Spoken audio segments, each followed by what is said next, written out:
Hello there. It is a hot, sunny Sunday afternoon in the middle of August here in Seoul, and I'm out on my daily walk. I'm just walking kind of aimlessly toward the downtown area, but I've brought you along with me this time not to show you anything specific, but to have a little chat.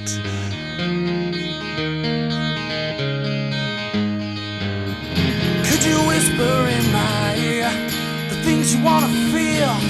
I'll give you anything to feel it coming. Do you wake up on your own? I wonder where you are and live with all your faults. I wanna wake up where you are. I won't say anything at all, so why don't you slide?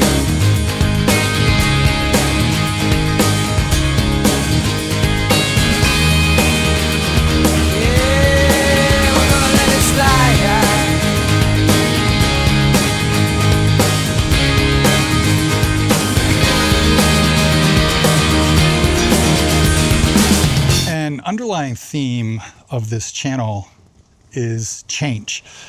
And I published a video very early on, one of the first videos I uploaded, about how everything's changing here in Korea and how change happens very quickly.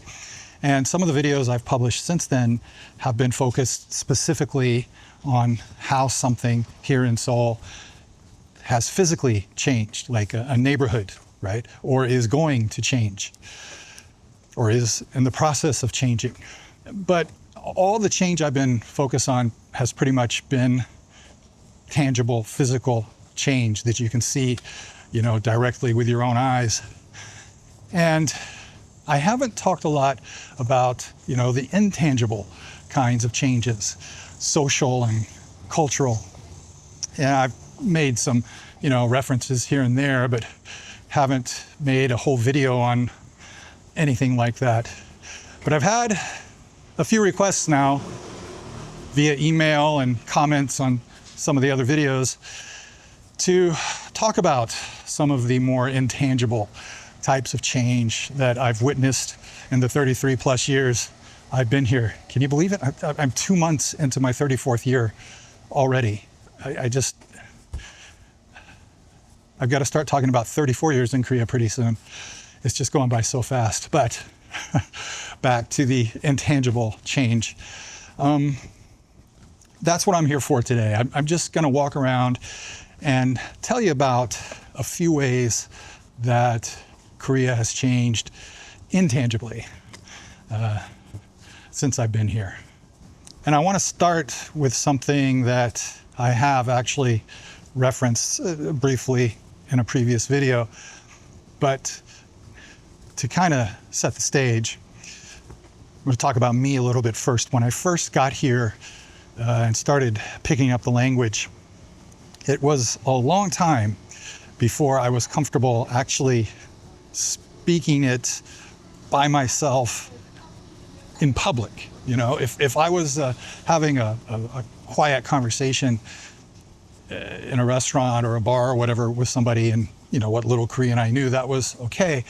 But if I was out by myself, for example, and at a restaurant, when you order, a lot of times people order just across the room, right? They just call out what they want because the staff calls out to you when you come in, what do you want, right? I couldn't do that. It's not that I couldn't say the words, it's that I was too shy, I guess, to say the words out loud so the whole place could hear me. And it's kind of common when you're at a table and you want to call a server over, you just, raise your hand and say, "Yogyo," you just call it out, "Yogyo." And I was even too embarrassed to do that.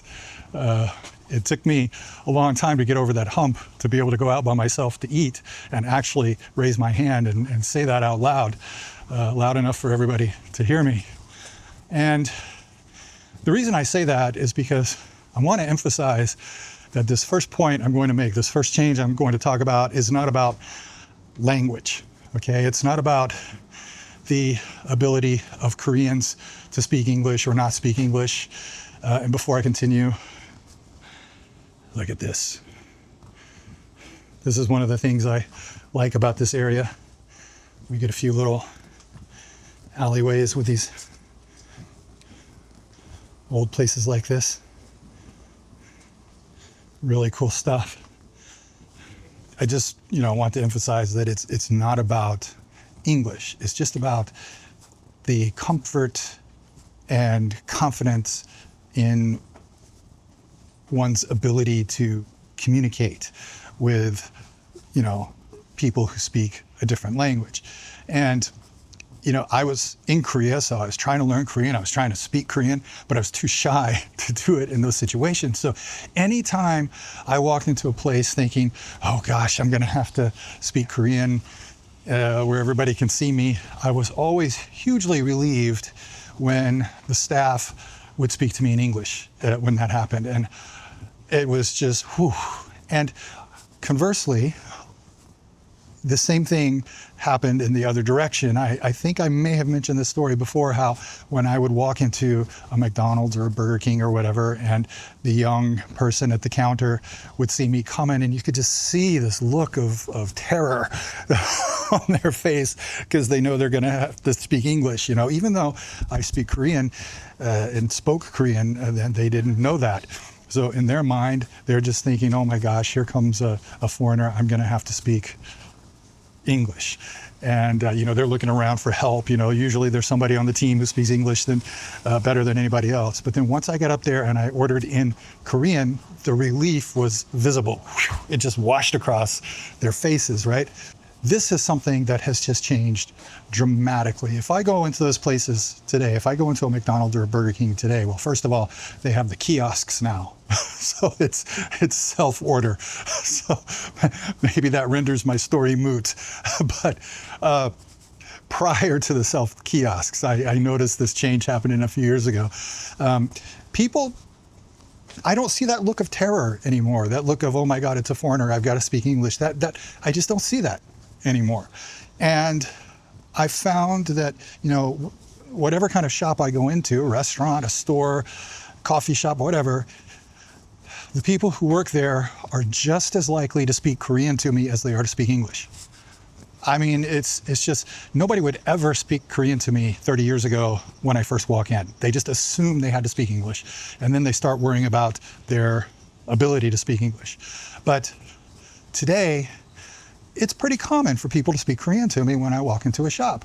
And, I've noticed that when they speak Korean to a foreigner, if the foreigner doesn't understand, they switch to English. And sometimes that happens to me. They'll say something to me in Korean and I don't hear it because my hearing's not as good as it used to be. And I'll ask, I'll say, excuse me, and then they'll start speaking in English. And I'm like, oh, I didn't mean for you to speak in English. I just wanted you to, speak a little more loudly. But yeah, it's a massive, massive change. Over the years, I've heard this from many people. I've spoken to people who I thought didn't speak English and found out later on that they did. They just were embarrassed to do it. My wife speaks English and she's too embarrassed to do it. So it's a common thing here because, back then, people who were, in their 40s, I guess, 30s, 40s, maybe 50s, a lot of them had begun learning English in middle school. And they were learning it from people who didn't speak it very well to begin with. Since the 90s, really, they've started learning it much younger. Plus, prior to the 90s, people didn't travel. There were a lot of restrictions during the authoritarian era. It wasn't until the late 80s that all those restrictions were fully lifted and the average person was able to finally start traveling. So in the 90s, you had this huge burst of people traveling and, especially young people backpacking across Europe, going to study in Australia and America and Canada and the UK and, just going out and into the world. And at the same time, the world was coming into Korea, not just from, steadily growing tourism and more and more people coming to stay here, but also from the Koreans who went out abroad and started bringing the world back with them. I think, that generation of young people who went out into the world in the 90s had the opportunity to become accustomed to other cultures and other people, and just being comfortable with speaking to non-Koreans. And again, I talked about English a lot in this little story here because English is what I speak, right? But it's not just about English that I'm talking about here. It's about the comfort in communicating with people from other countries without being embarrassed, the confidence to do so. And, today I can go out, walk my dogs, and somebody else will be walking their dog. Man, woman, young, old, doesn't matter. A lot of times they'll stop and chat with me in Korean or English. Doesn't matter, whereas 25, even 20 years ago, that just wasn't so common.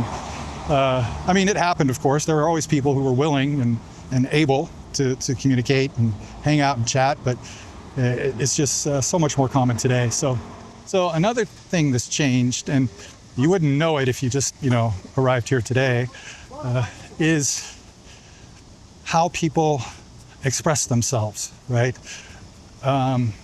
Certain taboos on personal behavior and what's socially acceptable have disappeared. And just as an example, public displays of affection.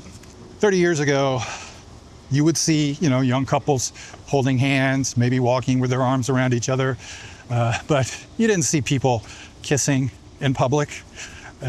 Older couples weren't out, hand in hand and arms around each other. That kind of thing just didn't really happen often.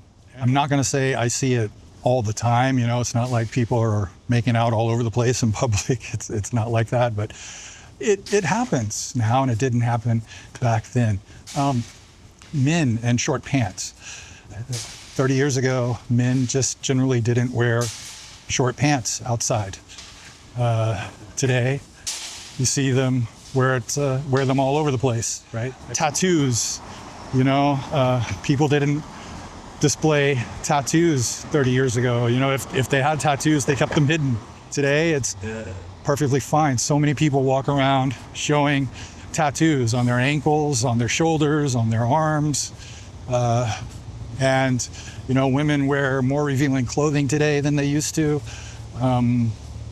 That kind of personal expression is just, there's a lot more freedom there today.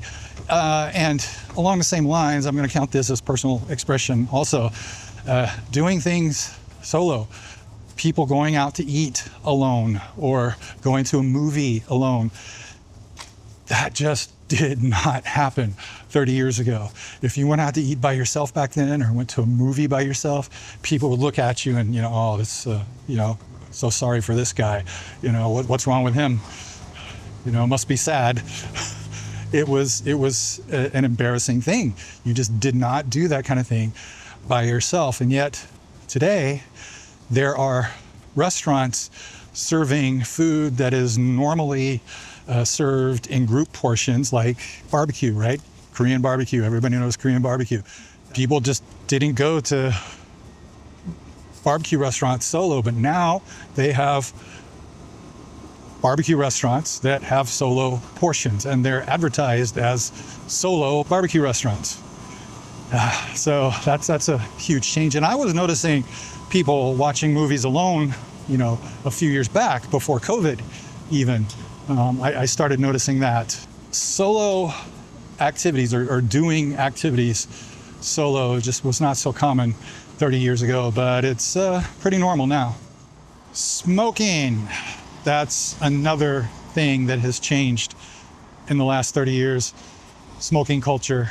So, I saw a video on YouTube a while back, and in the background, while a couple people were talking, there was a large group of people smoking outside of an office building. And somebody made a comment about all the smoking that people do here in Korea. And I have to say, from my perspective, it is so much better today than it used to be. Now, I used to be a smoker. I smoked for something like 17 years. I started at a too young age, and I quit when I was about 33. It wasn't long after I stopped that the smell of cigarettes really started to bother me and make me feel just sick. And I would walk down the street, and somebody would be walking along in front of me and they're smoking, and their smoke's just drifting back into my face. Or I cut down an alley and there's like 5 people lined up along the alley smoking that I've got to walk past, and it was just horrible. And to everyone whose face I blew smoke into in the years that I smoked, I apologize here and now.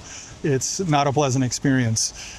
I would get in a taxi and you could just smell the stale smoke from the taxi driver smoking. And even though I think even by then the taxis were no smoking areas, I believe.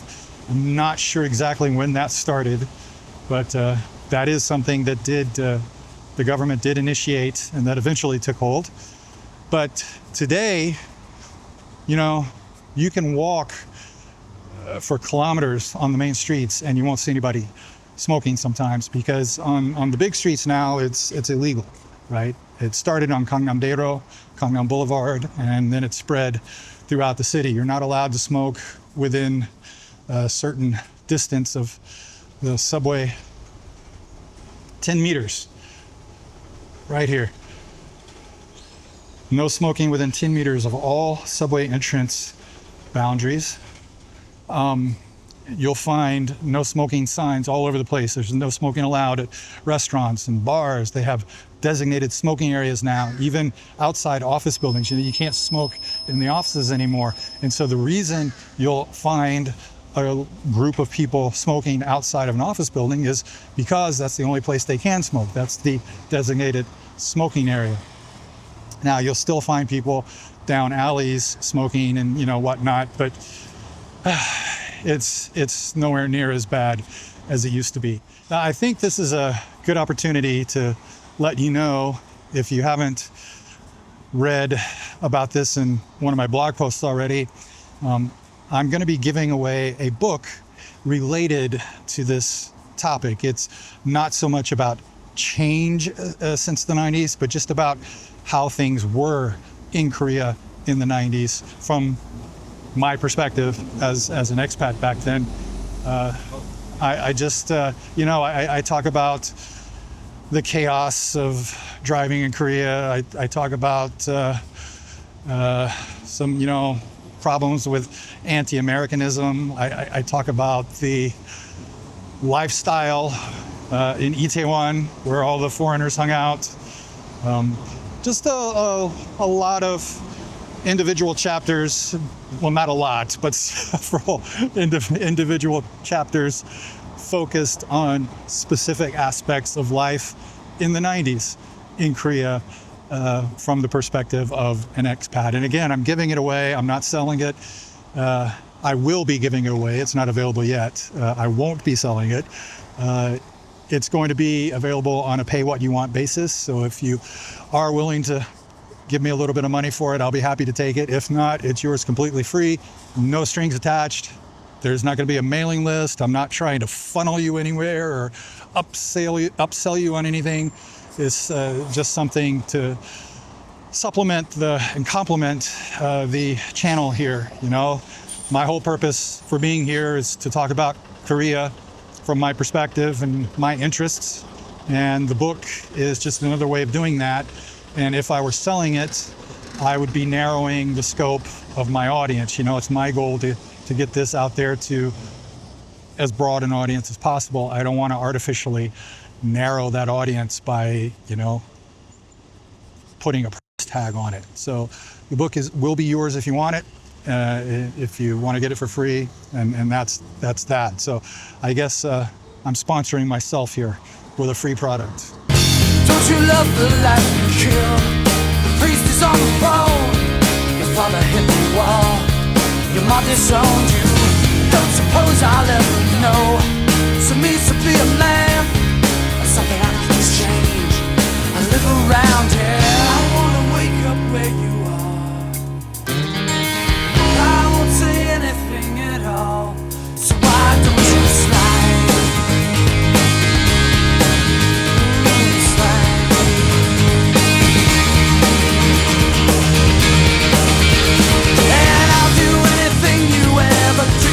Complete little pieces of the nothing that fall. Oh man, put your arms around me. What you feel is what you are, and what you are is beautiful. Oh man, you wanna get married or run away?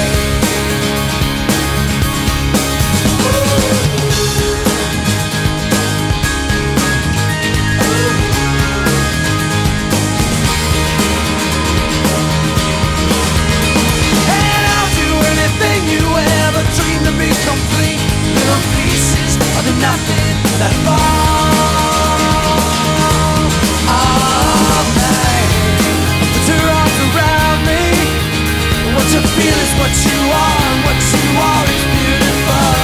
Oh man, do you wanna get married or run away? I wanna wake up where you are.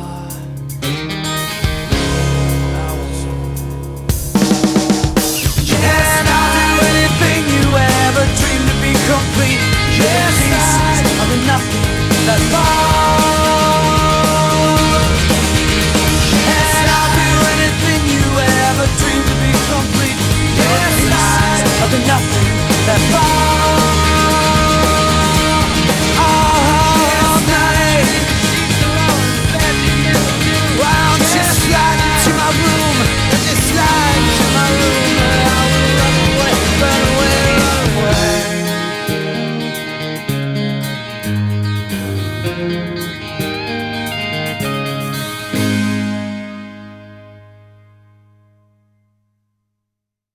And I guess the last thing I want to talk about today, a major change that has taken place here over the last 30 years is in the driving culture. I don't own a car. I haven't owned a car since I think maybe 1998. I had a car for a few months and I got rid of it pretty quickly because I just had too much stress from, parking. That was a frustration. Traffic was a frustration, and just the stress from the day-to-day driving was really too much for me because, my father taught me to be a defensive driver. He taught me to drive defensively, even though he taught me in a 1977 Pontiac Trans Am, Firebird Trans Am, that he was borrowing from one of my uncles while his car was in the shop, and my mother was sure I was going to kill myself in. But he did teach me to drive defensively, and that didn't help me much here in Korea. Anybody driving defensively in Seoul wasn't going to be going anywhere. These days it's a lot better than it used to be, but my gosh, back then, I read this book before I came here, and it was kind of a tongue-in-cheek look at what it was like to live in Seoul. And I don't remember the name of the book or the name of the author. It's something I had that I read once and then threw away. But one thing I remember from it is he talked about what it was like to drive in Korea. He says, if you wanted to know what it was like to drive in Korea, just imagine a stadium full of cars driving in random directions. And there you got it. And I think through much of the 90s, that was pretty much true still. The book was written in the 80s. And they were aggressive, especially the buses and the taxis, oh my goodness, they would run you off the road. And they were reckless. The first taxi ride I ever had here was actually not in the city, it was out in the countryside. And it was a white knuckle ride all the way. I mean, this guy was out of his mind. And I would ride express buses out to, Gangwon province, the mountainous northeastern province that everybody likes. And they've got a lot of winding roads on the mountains out there. And these buses would just be barreling around those curves. And I'm waiting for one of them to go off the road. I'm sitting in the back, just eyes closed, another white knuckle ride. Then you had the motorcycles and the mopeds all over the sidewalks. You still see it occasionally, just not to the degree you used to. I actually saw a guy on a moped earlier, or, I guess it was 150cc or something, but he was riding down the street here, and he crossed the pedestrian bridge over the stream. He got off of his bike and pushed it across the bridge, got on his bike on the other side and stayed on the street, didn't get on the sidewalk. That would have been a sight you would never have seen 30 years ago. The guy would have been driving on the sidewalk to begin with and would have driven right across the bridge and stayed on the sidewalk on the other side. Yeah, that was a fairly common thing. Running red lights, whenever I found myself at a pedestrian crosswalk with people who were relatively new to Korea back then, I would always tell them, when you're at a crosswalk, even when the pedestrian light turns green, wait until all the cars have finished running the red light before you try to cross. It was not a joke, right? I was dead serious. It was so common, and it was such a big problem that I think in the early 2000s the government started this policy of paying people who took photographs of people running red lights. So if you were standing at an intersection and caught somebody running a red light on camera, you could send a picture to the police and, you would get a bounty for it. It was a very controversial policy, apparently a very problematic policy, but it didn't last very long. But I think after that, I would sometimes see cops standing around taking pictures at red lights of people running the light. But these days, there's cameras all over the place. There's traffic cameras to check for speeding. There's traffic cameras to check for, illegal lane changes. There's probably traffic cameras around looking for people running red lights too. But whatever the cause, I just don't see it to the same degree that I used to. But the crosswalks, for the pedestrians, even when there was no light, no traffic light, right? It's just a crosswalk with no traffic lights on a small road. People just did not stop to give you the right of way. They just did not yield, right? Numerous times I would be in a crosswalk and people coming on my side of the street, instead of stopping, would go onto oncoming traffic, the other side of the street, to go around me while I was in the middle of the crosswalk. I would be stepping out into the crosswalk in one lane and somebody pulls up into the middle of it in the lane in front of me to stop, right in front of me. It was just infuriating. That was probably my least favorite thing. That was the thing I least liked. See, I'm being too nice here. I hated it. That was the thing I hated the most about living in Korea. And today it's just so much better. I mean, people on those streets with no lights, people actually stop these days to let me cross. And I'm serious, that was just almost unheard of 30 years ago. So I get stressed just thinking about it. But yeah, the traffic situation, the driving situation, the adherence to regulations and all of that is just improved dramatically over the last 30 years. And I have no complaints, none whatsoever. If you have any of your own stories about how Korea has changed since you've been living here, please share them in the comments. If you have any questions about other ways Korea has changed, please feel free to email me, Q&A@mikefromkorea.com, or ask in the comments. Keep an ear out for when I announce the publication. Well, I'm not publishing it, I'm just uploading it. It's when I announce the release of the book, so you can download that for free. And if you are interested, I have just enabled memberships on the channel. You will be paying for at least 2 members-only videos every month that are somewhat different from the videos that I publish here publicly. The public videos here, they're all about Korea. They're not about me. The videos that I publish for the members are more focused on life in Korea from my perspective, and a little bit about me and how I make these videos.